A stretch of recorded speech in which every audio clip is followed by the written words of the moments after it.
MA final राजनीति विज्ञान group 20 का फर्स्ट के विद्यार्थियों, मैं डॉक्टर गैब्रियल खान, सहआचार्य राजनीति विज्ञान राजकीय महाविद्यालय अजमेर।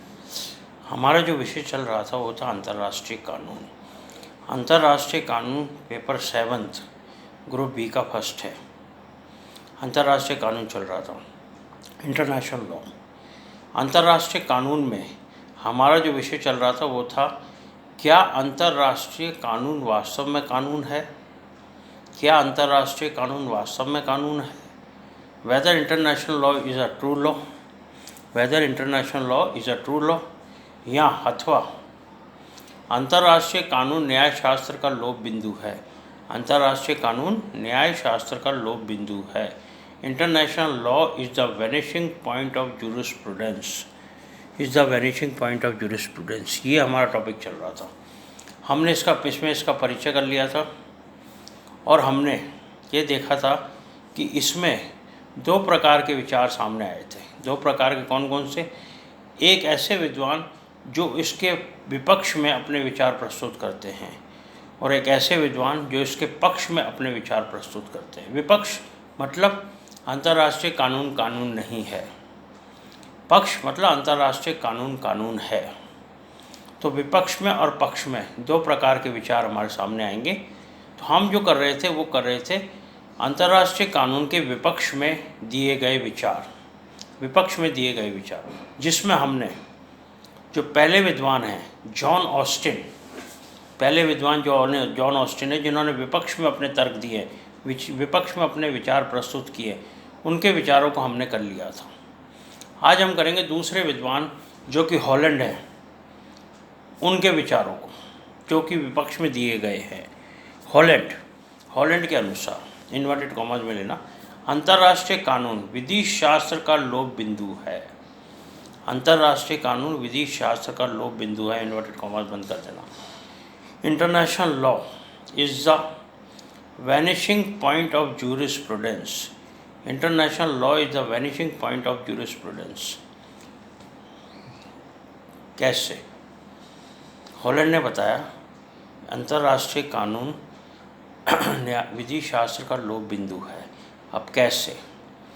आगे बता रहे हैं, इससे यह अर्थ लिया जा सकता है कि, क्या अर्थ लिया जा सकता है? इससे यह अर्थ लिया जा सकता है कि अंतर्राष्ट्रीय कानून को विधि शास्त्र का अंग नहीं माना जा सकता। अंतर्राष्ट्रीय कानून जो है उसको विधि शास्त्र का अंग नहीं माना जा सकता, हॉलैंड कह रहे हैं। जो उन्होंने कहा है कि अंतर्राष्ट्रीय कानून न्याय शास्त्र का लोप बिंदु है, उसका अर्थ ये समझा रहे हैं। क्या इससे यह अर्थ निकला कि अंतर्राष्ट्रीय कानून को विधि शास्त्र का अंग नहीं माना जा सकता, विधि शास्त्र का अंग नहीं है। क्योंकि, अब क्यों नहीं है? क्योंकि इससे पहले ही विधि शास्त्र की सीमाएं समाप्त हो जाती हैं। अंतर्राष्ट्रीय कानून से पहले ही विधि शास्त्र की सीमाएं समाप्त हो जाती हैं। तो क्या अर्थ निकला?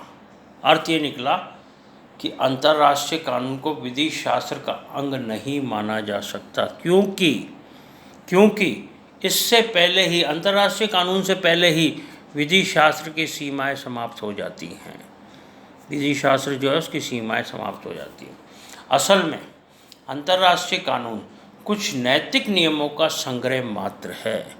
अंतर्राष्ट्रीय कानून क्या है? हॉलैंड कह रहे हैं असल में, हॉलैंड के अनुसार असल में अंतर्राष्ट्रीय कानून क्या है? अंतर्राष्ट्रीय कानून, अंतर्राष्ट्रीय कानून कुछ नैतिक नियमों, मॉरल लॉज, मॉरल रूल्स, कुछ नैतिक नियमों का संग्रह मात्र है। कुछ नैतिक नियमों का संग्रह है। अंतर्राष्ट्रीय कानून केवल कुछ नैतिक नियमों का संग्रह है। इन नियमों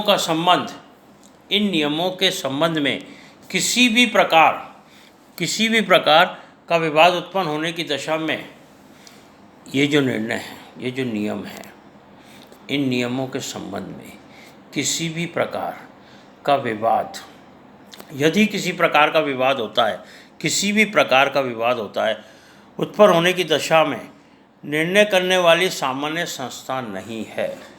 यदि किसी प्रकार का विवाद होता है तो ये एक सामान्य संस्था नहीं है जो निर्णय करेगी। अंतर्राष्ट्रीय कानून के बारे में कहा हॉलैंड ने। इन नियमों, कौन से नियम? ये जो नैतिक नियम है, इन नियमों के संबंध में किसी भी प्रकार का यदि विवाद होता है तो अंतर्राष्ट्रीय कानून एक सामान्य संस्था नहीं है जो निर्णय करेगी। सामान्य संस्था नहीं है जो निर्णय करेगी, ये हॉलैंड ने कहा।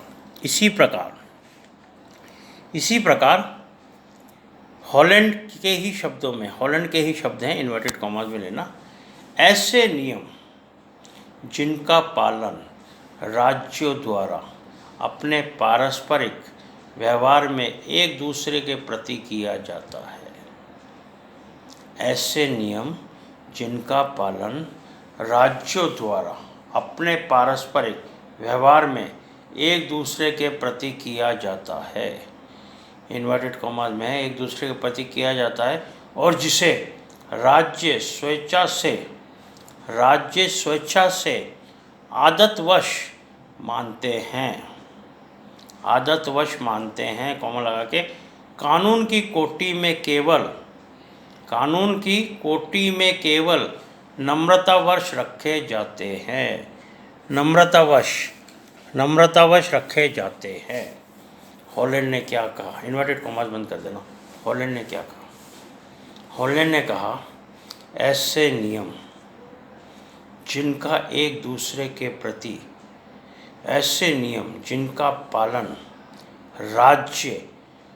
राज्यों के द्वारा, ऐसे नियम जिनका पालन राज्यों के द्वारा अपने पारस्परिक व्यवहार में, जो उनका पारस्परिक व्यवहार है, अपने पारस्परिक व्यवहार में एक दूसरे के प्रति किया जाता है, पारस्परिक व्यवहार में एक दूसरे के प्रति किया जाता है, और जिसे राज्य स्वेच्छा से, अपनी इच्छा से, स्वेच्छा का मतलब अपनी इच्छा से, और आदतवश, उनकी आदत बन जाती है, आदतवश मानते हैं, कानून की कोटि में केवल नम्रतावश रखे जाते हैं। कानून की कोटि में तो रखे जाते हैं, लेकिन केवल नम्रतापूर्वक रखे जाते हैं, नम्रतावश रखे जाते हैं।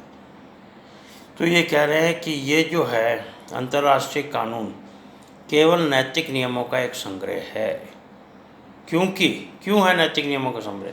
क्योंकि जितने भी राज्य हैं वो अपने पारस्परिक व्यवहार में एक दूसरे के प्रति इनका प्रयोग करते हैं, और जिसे राज्य आदतवश मानते हैं, स्वेच्छा से आदतवश मानते हैं, जो नम्रतावश रखे जाते हैं।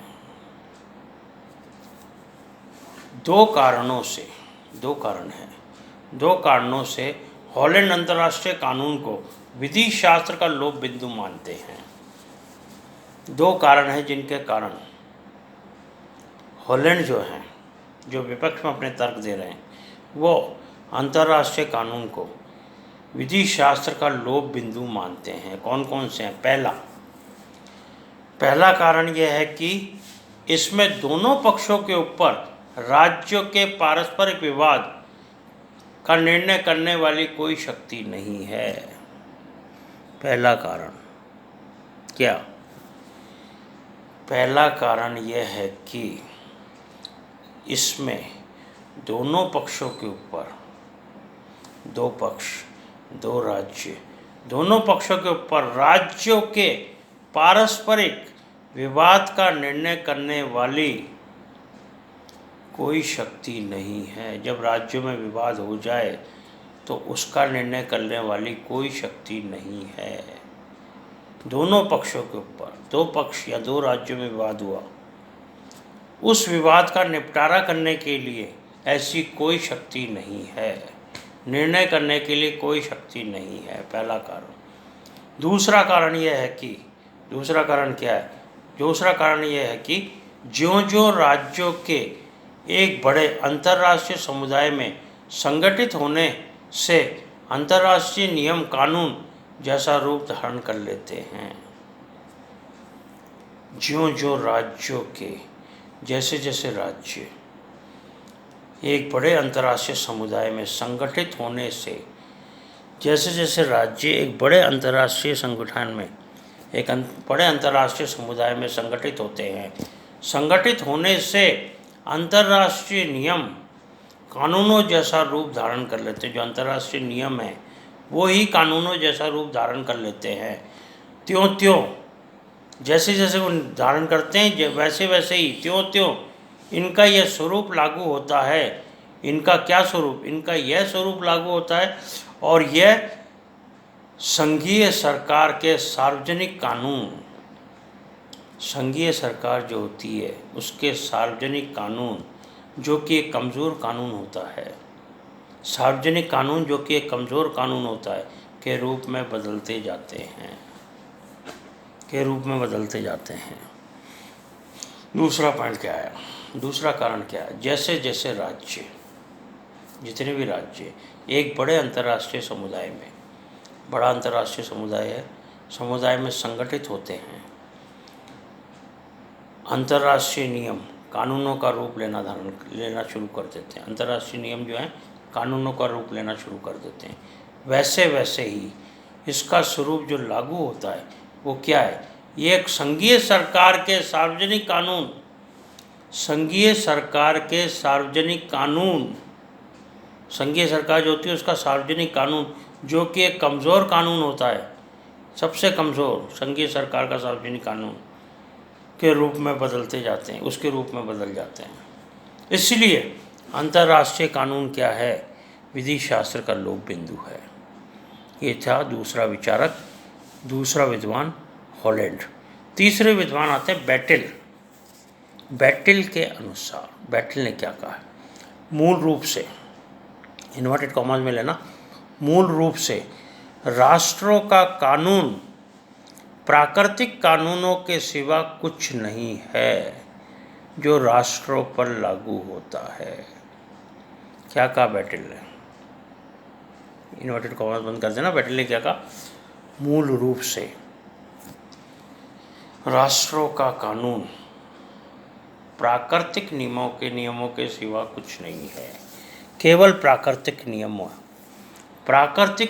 के सिवा कुछ नहीं है जो राष्ट्रों पर लागू होता है। राष्ट्रों का जो कानून है वो प्राकृतिक नियमों के सिवा कुछ भी नहीं है, केवल प्राकृतिक नियम है जो प्रारंभ से चले आ रहे हैं। प्राकृतिक नियम जो प्रकृति ने नियम दे दिए, प्राकृतिक नियम जो प्रारंभ से चले आ रहे हैं, उसके अलावा कुछ नहीं है जो राष्ट्रों पर लागू होता है। जितने भी राष्ट्र उस पर जो लागू होता है वो केवल प्राकृतिक नियम हैं बैटेल के अनुसार। इसलिए अंतर्राष्ट्रीय कानून कानून नहीं कहा जा सकता। चौथे विद्वान आते हैं ब्राउन। ब्राउन के अनुसार, ब्राउन ने क्या कहा? ब्राउन के अनुसार अंतर्राष्ट्रीय विधि कॉमा लगा के विधि का मतलब लॉ की अवस्था तक पहुंचने का प्रयत्न कर रहा है। अंतर्राष्ट्रीय विधि की अवस्था तक पहुंचने का प्रयत्न कर रहा, अभी नहीं पहुंचा है। विधि लॉ तक पहुंचने का प्रयत्न कर रही है। कौन? अंतर्राष्ट्रीय विधि, इंटरनेशनल लॉ तक पहुंचने का प्रयत्न कर रहा। अभी तो मार्ग में ही है, अभी तो रास्ते में ही है वो, और विधि की हैसियत से जीवित रहने के लिए संघर्ष है। विधि की हैसियत से जीवित रहने के लिए संघर्षरत है। जीवित रहने के लिए, विधि की हैसियत से जीवित रहने के लिए संघर्षरत है, संघर्ष कर रहा है अभी तो। इन्वर्टेड कॉमास बंद कर दें। ब्राउन ने क्या कहा?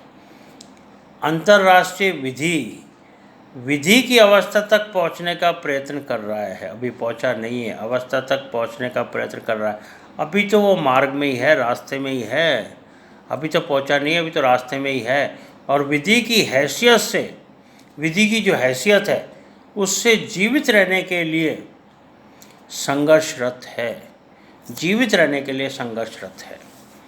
ये थे चार विद्वान। आगे के विद्वानों के जो विचार हैं वो हम अगली कक्षा में करेंगे।